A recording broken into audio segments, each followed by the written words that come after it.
Hey Zippy friends, my name is Neil and welcome to this episode 103 of the Get Your Comic Con podcast. We're here fortnightly-ish to bring you a slice of film, TV and pop culture goodness from our studio direct to your listening device. Of course, as I keep saying, you can also now check us out on YouTube because I am continuing to film myself fumbling through each and every one of these podcasts. Before I kick off this week, I just want to say if you can hear a bunch of very random noise in the background, I am very sorry. They have decided to dig up the road literally right outside my window, and they're also mowing the lawns. Yep. So for the next month, I have the sound of nothing but a jackhammer outside my window, so that is going to be really good fun and really conducive to recording a good podcast. But anyway, the show must go on. So this episode, I'm going to wrap up some of the latest stories from across the world of film, TV, comic books, etc. I'm going to be reviewing a brand new Prime Video series called Gen V, which you will know as a spin-off to The Boys. And we're also going to be looking at a couple of comic books that I really want to talk to you about. So, without further ado, let's head over to the news desk.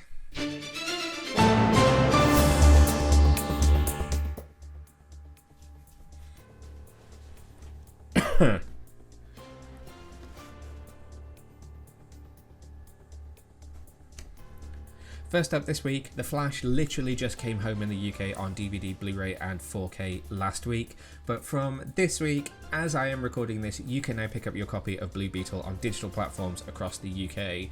The film is going to be coming to DVD, Blu-ray, 4K, Steelbook, etc. in early October, so you don't have long to wait if you are a physical media fan. But just to clue you in on what is available with this film, you get a 4-part documentary called Generations Blue Beetle. Told in distinct chapters, you can explore the journey of the actors, the filmmakers, and everyone who brought Blue Beetle to the big screen for the first time ever. Audiences will be immersed in the POV of filmmakers who showcase their experiences on set and in their creative studios, making the story of this DC character a reality. There's another featurette which I watched last night called Nana Knows Best, which focuses on Nana's transformation from the adorable abuelita into the machine gun wielding revolutionary, and stop in for a few of her most fun moments on set throughout the production. There is also a 2-part featurette called Scarab Vision, where Shola Maraduena hosts a series of kind of scene study walkthroughs that showcase on how the Scarab works and how it plays into some of Blue Beetle's most epic moments. So those are the bonus features that you can get with the film. It's available in the US, I believe, from now as I'm recording this as well. It released on Monday in the UK, it'll be Tuesday in the US, so Wednesday by the time you watch this you'll be able to buy it in both, and it is coming to DVD, Blu-ray and 4K in the UK from October the 30th 2023. So that is Blue Beetle coming home for you to enjoy it as much as you want.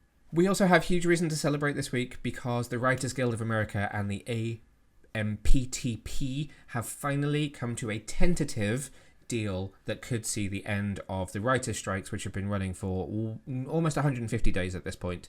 So they were back at the table towards the end of last week. They continued their talks over the weekend, which was definitely a indication that things were going really, really well. And then we finally got the news just at the end of the weekend that a tentative deal has been struck and that the studio heads have all come to compromise with the Writers Guild over the certain topics that were kind of the sticking points. So the use of AI, the minimum numbers of writers in the writers' room on certain TV shows, and minimum payments and kind of all of that back end stuff. So we don't know the full details of it yet. The final legal language is still being hammered out. And what will have to happen after that is that the deal will need to be put to all of the members of the Writers Guild for them to vote on whether they approve the deal or not. So we are probably still looking at the strike lasting for another 2 to 3 weeks maybe, depending on how quickly they can turn it around. But certainly there is a very bright light at the end of the tunnel, which could see writers getting back to work by mid to late October. There is no deal yet for the actors. There is now hope that the studios will get back around the table with the actors, which could potentially get them back to work maybe slightly later in the year. There is a bit of wiggle room now. So obviously all of our favourite shows were kind of on hiatus anyway when the strikes began. So what can happen now tentatively is that writers, once they have made that vote, if they agree to the deal, can start writing. Obviously, they can't just start filming things straight away because nothing is written. So they can start writing new episodes of shows, and movie scripts can now continue to be developed, giving the AMPTP and the studios a little bit more time to negotiate with the actors, because obviously the writers need time to get a body of work together before filming can begin. So all being well, fingers crossed, if they can finalise this deal and get something on the table that the actors union is happy with, then we could see production on shows and movies starting up again, possibly at the very end of this year, if not giving everyone a bit of a break over Christmas and starting in January. So we may see some TV shows and things back early-ish next year, maybe March time. I think really important to note for some of the shows that we would cover on this podcast, we may see seasons of things like Superman and Lois not happening until maybe summer if they were to start early, or basically skipping a whole year and not starting until September or October of 2024.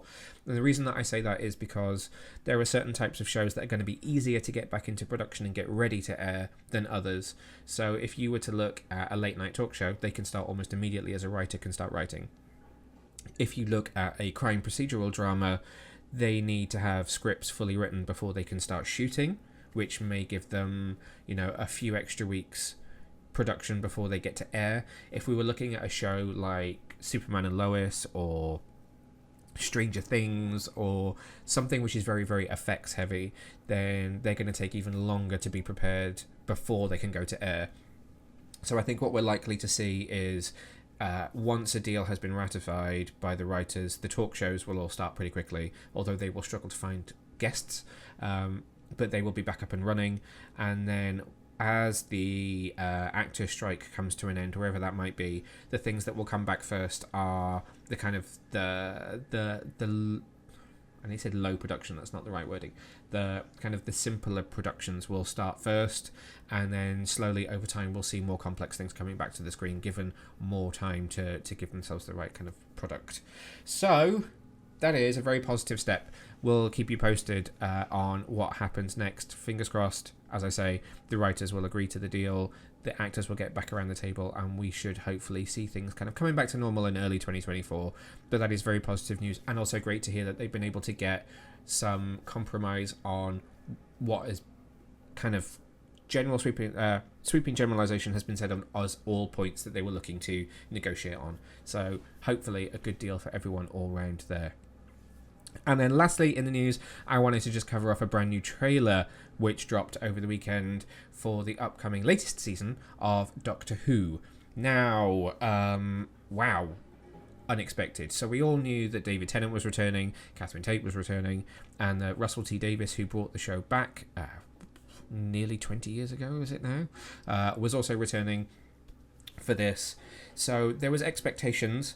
I think expectations have been blown out of the water by this trailer. So if you're watching this on YouTube, I will show you a little clip now, and you'll get a little snippet of audio if you're listening to this on your favourite podcast platform. Sometimes I think there's something missing. Like I had something lovely, and it's gone. I lie in bed thinking, what have I lost?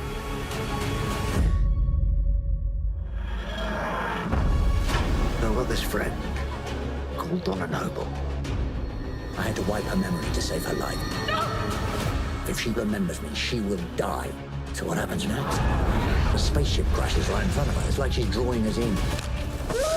What the hell? But I think the biggest surprise that we're all going to take away from this trailer is the scale and scope of Doctor Who at this point. Doctor Who has always tried to tell very big stories, but has had to do that within a BBC budget. And I think it has looked great. It has looked great in the last few years, but it has struggled with the budget that it has. And now, obviously, it has a brand new deal behind it, whereby it will continue to air on the BBC in the UK for those of us here. But if you are in international territories, then you're going to be watching Doctor Who now on Disney+. So it was on BBC America, for instance, for the US. That will now be on Disney+. And that brings with it a kind of a deal which means bigger budget is available. It's never been disclosed how much the BBC was able to do a deal for with Disney to have Doctor Who as an exclusive show. But certainly I think we're going to expect to see the latest seasons having a budget along the lines of something like, say, The Mandalorian or the Star Wars shows or the Marvel shows. Maybe not quite to that level, but certainly bringing it closer to that than what we've seen in recent years.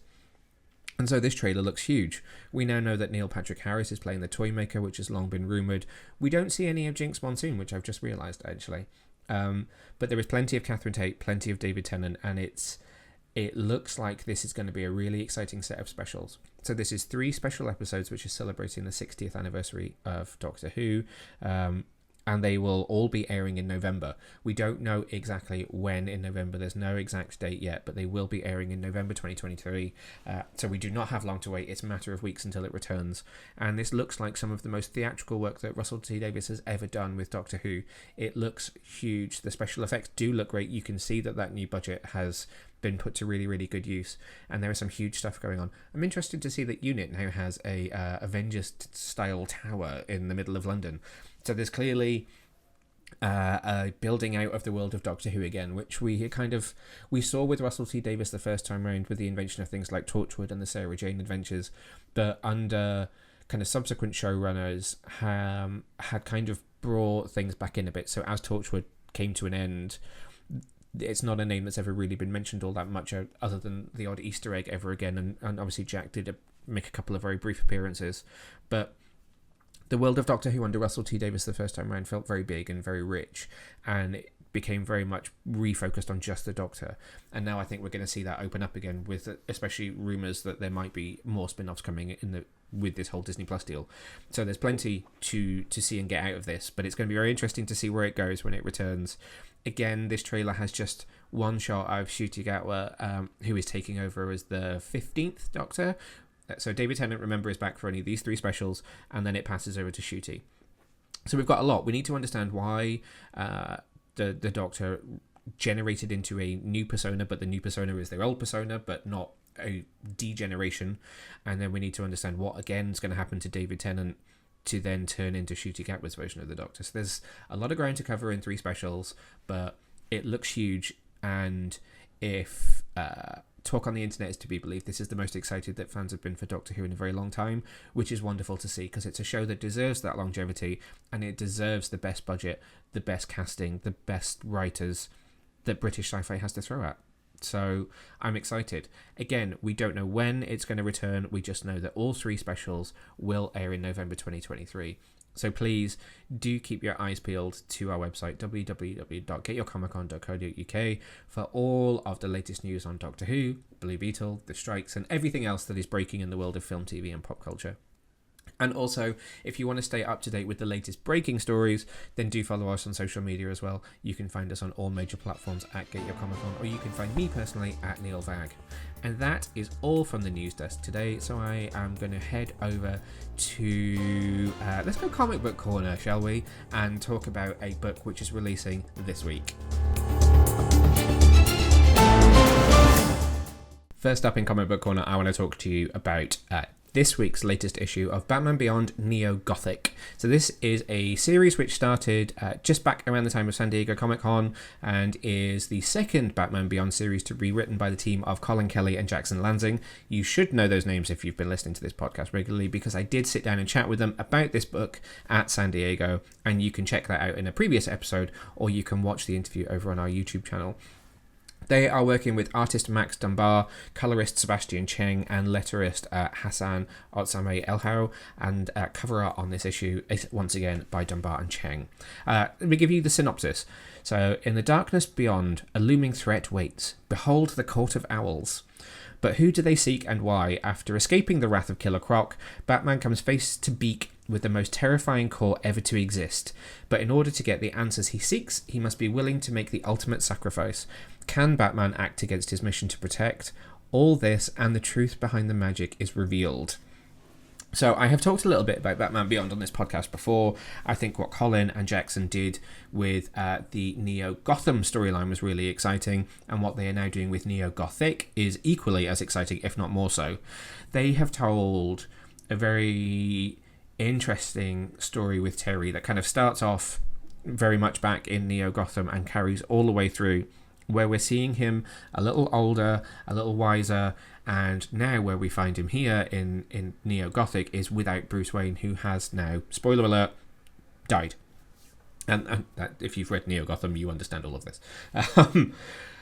And across the 3 issues so far, we're seeing this really interesting story that is taking place kind of above ground in Gotham and below ground in Gotham, exploring what is underneath Neo Gotham, but is also and perhaps more importantly, a really exciting story about Terry McGinnis and how he is learning to be Batman without Bruce in his ear, without that mentor figure, a father figure even as well. And so across the first two issues, we've seen him tackle Killer Croc, we've seen him delve into what is underneath Gotham in the hunt for these missing kids who were taken to a place known as the Garden, which, I mean, given the name alone, should hopefully, maybe, possibly bring in some poison ivy. But what has really kind of made this story pop for me is how brilliantly they have now brought in the Court of Owls. So if you're watching this podcast, I'm sure you have a great knowledge of Batman. So the Court of Owls were first introduced in 2012 by Scott Snyder in his, what is absolutely now a legendary run on Batman. And he introduced the Court of Owls as this mysterious secret society cabal that has been pulling the strings in Gotham from the very day that it was first founded.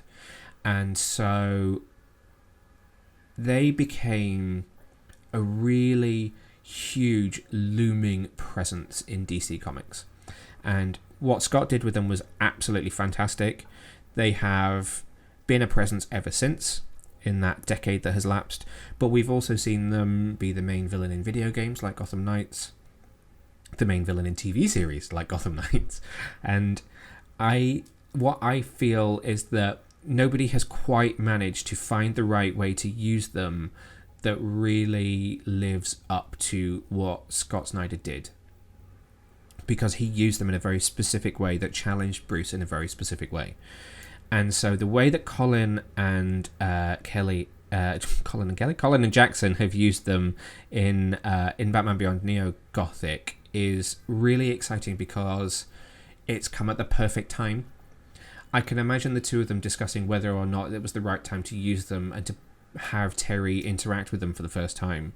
And the reason that it works so well is that obviously the overarching story is that Terry is learning to be Batman without Bruce. And he has always had Bruce in his ear to rely on and to support him, begrudgingly so or lovingly so, through thick and thin, through all of his teenage years, through all of those ups and downs. And now he finds himself an adult without this support, facing up against one of Bruce's greatest villains, and a villain that Bruce was intimately knowledgeable about, but he doesn't have that knowledge base to fall back on, and that is going to force Terry to act alone, to act by himself, to make those decisions, to do what is right, to save Gotham and to save the people of Gotham, without Bruce's support. And what better way to do that than with a villain that reminds us as to who Bruce was as a character? And I just think they've done that at the right time incredibly well. And obviously so they haven't been in issue 1 and 2. This issue 3, as I said, available now, is the first time we're seeing Terry go against them, and they have tied them into this idea of the garden that's underneath the city, the idea that the city is dying, so Gotham is dying is a very startling phrase that's used on page 1 of this book.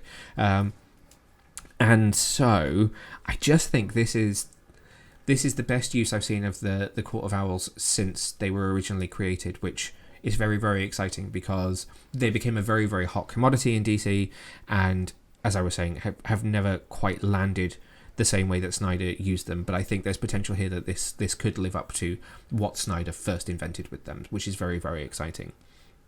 There's also a lot going on in Neo Gothic. There's a very complex narrative, because you have events going on above ground, with who is kind of taking over the city, who is rotting the city from within, which is obviously nothing new for Gotham, but and then you have what's going on underneath. So at first they were in the sewers with Killer Croc, they've then gone lower and reached the Court of Owls. But you've also kind of got to wrap your head around the fact that the court is also involved with this mysterious garden. You've got Kyle, who is a de facto kind of sidekick for Terry in this story, who is one of the cat clones that comes from this whole Selina Kyle storyline. And there's the dynamic between Terry and Kyle as they're learning to kind of work together, because they really only have each other for support down in this complete radio silent underground underbelly of Gotham. And there's a lot of elements, but there is such an irresistible pacing to it that Colin and Jackson write the book with, that the whole thing just feels really easy to digest. You're being thrown all of these concepts. You know, Kyle has magic. The owls have this bioluminescence that's to do with the garden. There is the kind of AI entity that's running the Batcave or potentially running Gotham. There's all of these things above ground.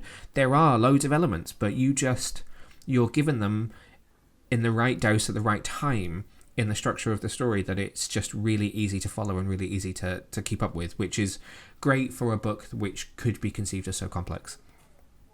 And then you get to the end of this book where you learn about Kyle's magic, and I'm not going to spoil it here, but there is a very interesting cliffhanger that's going to lead into a very interesting issue 4 that will be out next month. So I can't wait to see where it goes. But you can read my full review of Batman Beyond Neo-Gothic issue 3 over on our website. I gave this book 4 stars, but if you head over there and look at the latest comic book reviews, you'll see it. And please do go pick up Batman Beyond Neo-Gothic issue 1 to 3, available in stores and on digital platforms now. The builders are back from their lunch break, so beware! But the next book that I want to tell you about is another issue 3. This time it's issue 3 of Joanne Starrer and Carrie Randolph's brilliant Sirens of the City. So this is a Boom Studios book. You can pick up issues 1 to 3 now, and it is a really wonderful story set in 1980s New York that is doing something kind of political, sort of supernatural, and entirely awesome. So if I read you a little synopsis. So previously, in Chapter 2, Layla, our main character, whose bond with Davi strengthens as she leans on him for support. Rome desperately searches the city for Layla and has a chance meeting with Marisol, who warns him of the potential consequences of Layla's pregnancy. Marisol takes Layla to meet her family, her coven, in the hopes of helping Layla understand her power and the danger that is growing inside her, but Marisol's mother, the leader of the Sirens, wants Layla's child for her own purposes. And so it's what Joanne Starrer has done with the story is created this really, really rich, really dynamic world of the supernatural in New York in the 1980s. And it's really wonderfully encapsulated by the artwork of Carrie Randolph. The two are working hand in hand to create something very, very special. And it does have this very political, and I've talked about this because I'm sure I reviewed issue 1 on here. They have this very political kind of undercurrent where there is talk about kind of abortion and women's rights, and that does exist as an undercurrent. But what is now the case in issue 3 is you have this really wonderful supernatural story that has, in a way, it's almost like Rivers of London, if you've read that. It has its own unique mythology and this really wonderfully strong set of foundations to build upon. So this is a limited series, but there is absolutely so much opportunity for storytelling within it, because what Joanne Starrer has done is create such a wonderful mythology for all of the different factions, all of the different covens, the different races that you see in here. New York feels alive and feels real in the story, let alone the visuals of the book. And within just the 2 issues before this, Layla, our lead character, has become a really compelling lead, and we really feel for her. She has this pregnancy that was not planned. She had initially gone to abort this baby, but situations around her meant that didn't happen, and she's ended up in the city, and she's just bouncing from person to person trying to find someone to help her. And she's coming across all of these witches and vampires and demons and these different covens that all have a different point of view as to what they want this baby for, or to get rid of this baby for. And in issue 3, we're really now just flying at full steam, at full pelt, and this story is completely in action. And once again, Carrie Randolph's colours are what absolutely makes it. Most of this book is black and white. The kind of the siren culture that Layla is descended from has these shades of blue around them. Their power is kind of shown as almost slightly water based in a way, which looks beautiful. The succubi, which include Layla's partner and father of their unborn child, have this red colouring to them, and other factions have their own little hints of colour that just help to separate the different key aspects of the book. And it's just beautiful. I'm scrolling through it as I'm talking about it, and the only other real colour are just different highlights. So you have the purple in Layla's hair, or in this issue you have the colours of a stained glass window in a huge cathedral that she goes to visit. And it just balances out all of these really wonderful elements from this very potentially hard-hitting and emotional storyline with these great characters, with this great mythology, and these cool supernatural elements. You know, there is plenty of blood, there's plenty of creature design. It is just an all-round, really well-produced book. And at 3 issues in, it's a real page-turner, and it's a book that I jump to every single week when it's released. And that's why I wanted to bring it back to this podcast again, to just remind people that, you know, I do talk about a lot of DC, I do read a lot of big publisher books, but there are some really wonderful indie books out there, and this is one of those. Boom is doing a wonderful job of telling unique creator stories, and this is one that absolutely deserves to be read and enjoyed and discussed, because it is so, I don't want to say magical, because that just seems really schlocky given that there is magic in the story. It's just a really, really, really good book, and I cannot recommend enough that you run out and pick up a copy. I don't want to say any more because I don't want to spoil it, but there are some great twists in this particular issue around who may or may not be Layla's mum, and how that might impact on the next couple of issues. And we get some really great supernatural action in this one as well. They really dive into the action of this book, where maybe before we've leaned into a little bit more of the emotionality of the story.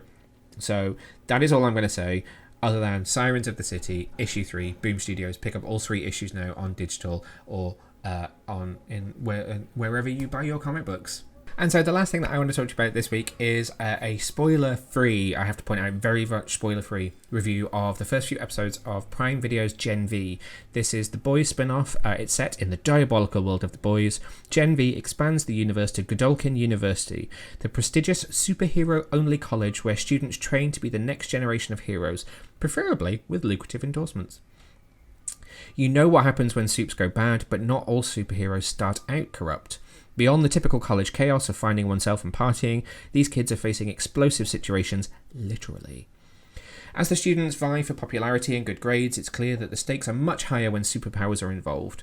When the group of young soups discover that something bigger and sinister is going on at school, they're put to the test.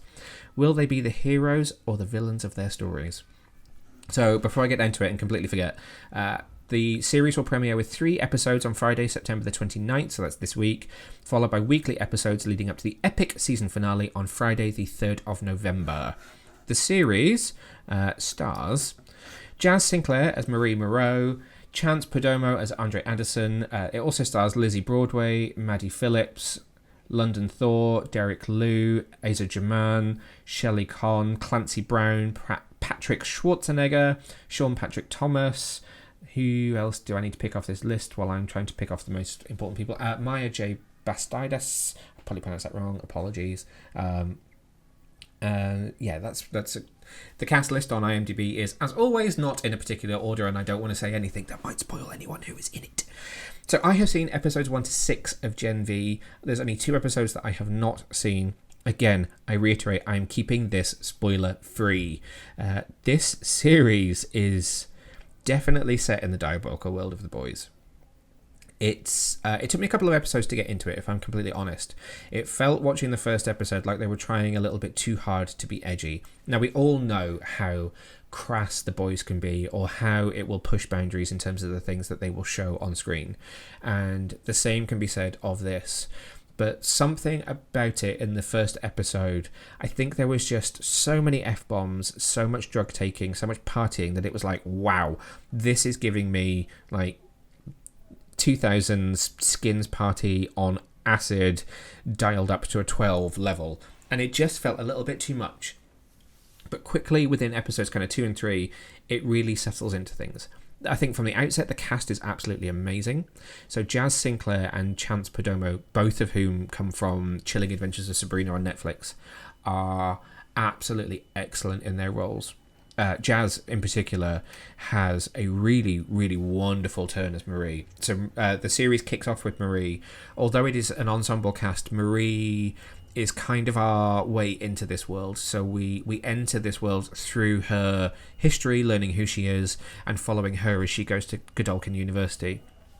And there the world kind of expands to include these other characters, so including Chance's character, Andre, Marie's roommate, Emma, played by Lizzie Broadway, and then these kind of the sort of the jock and his girlfriend. So Golden Boy, played by Patrick Schwarzenegger, and then Kate, played by Maddie Phillips. And they kind of become this core cast of people, including, I should also say, London Thor and Derek Liu, who play Jordan Lee. Both of them play Jordan Lee. And so, kind of once you've got to know Marie, you enter into this ensemble cast through her. But there is, similar to The Boys, there is an overarching storyline which becomes very important and is kind of picked up on at the end of the first episode and becomes more and more important as we go on.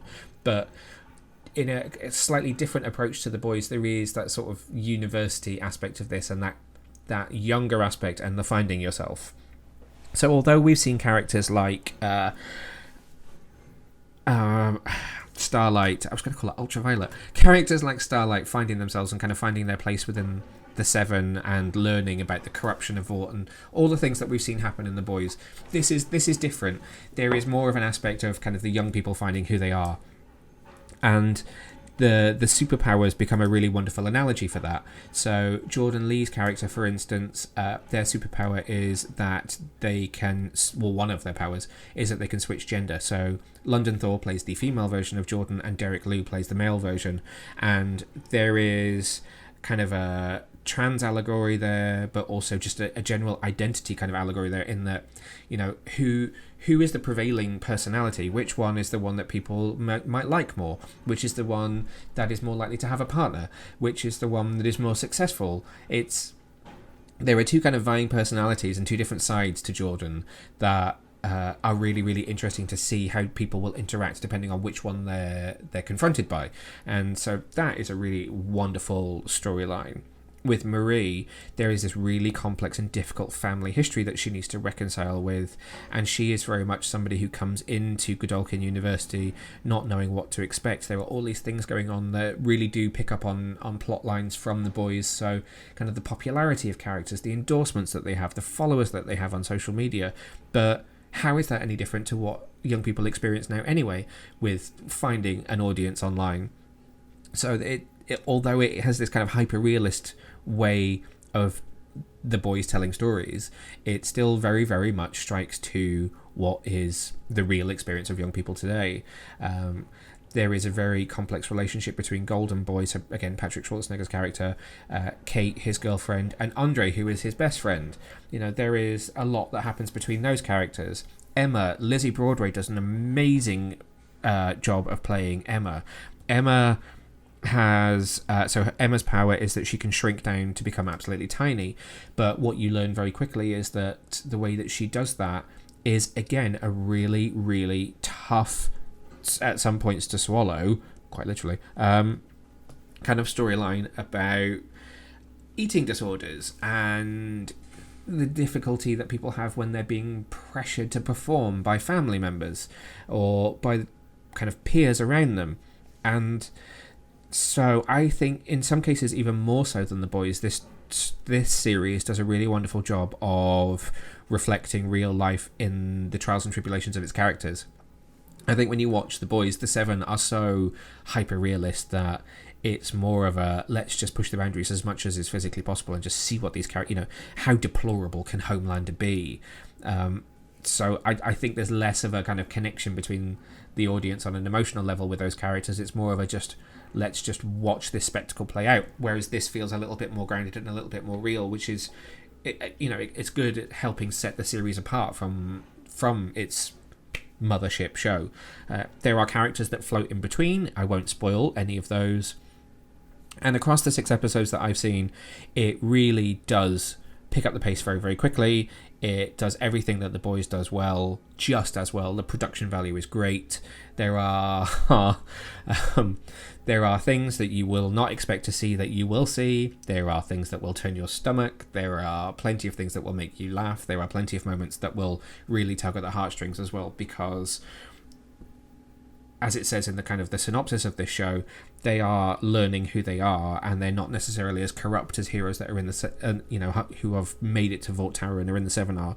So there's a lot more, similar to Starlight, there is a lot more push and pull between popularity and kind of your own moral compass, which is really interesting to see where that leads these people to.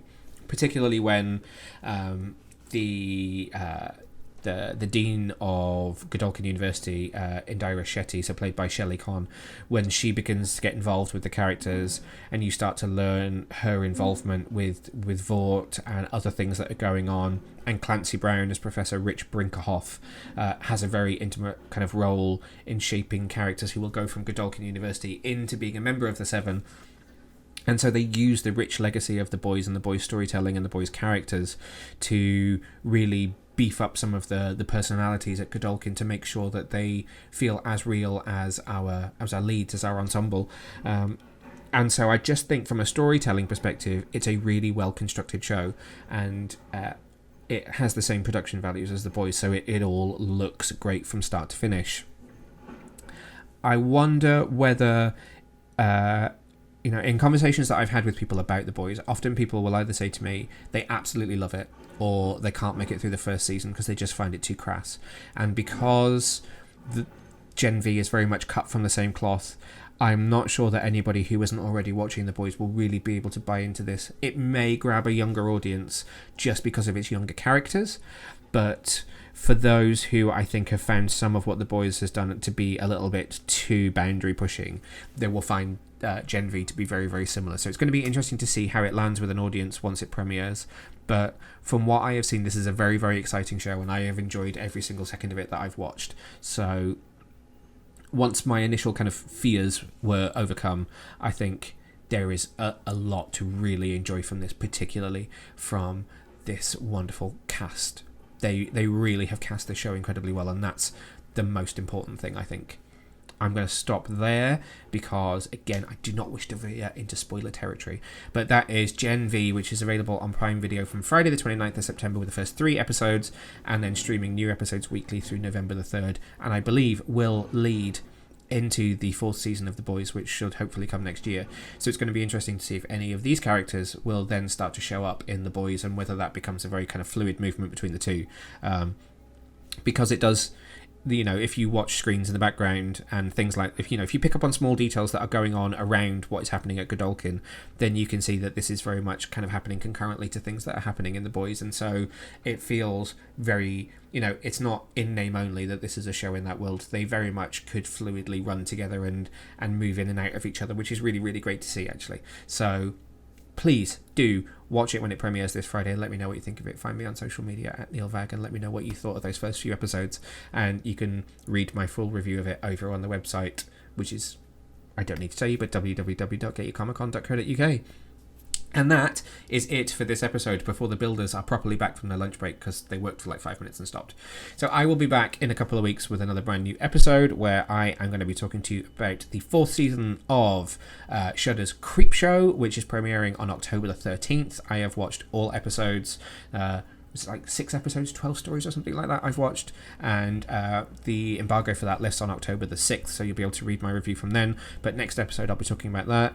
I've got a bunch of horror films lined up which I'm going to be watching, and tomorrow night as I'm recording this I will also be going to check out 20th Century brand new sci-fi epic from director Gareth Edwards, The Creator, which I'm really looking forward to, so I will also be telling you about that alongside plenty more comic books. So until next time, stay safe, stay well, and I will see you very soon. Bye!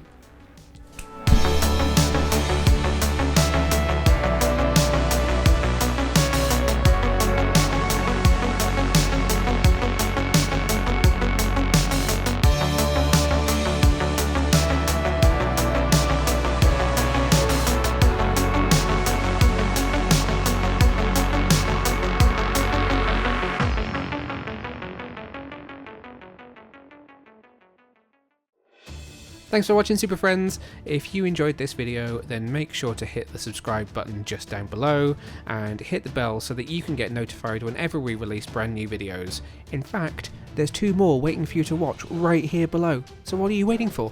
Why not click play?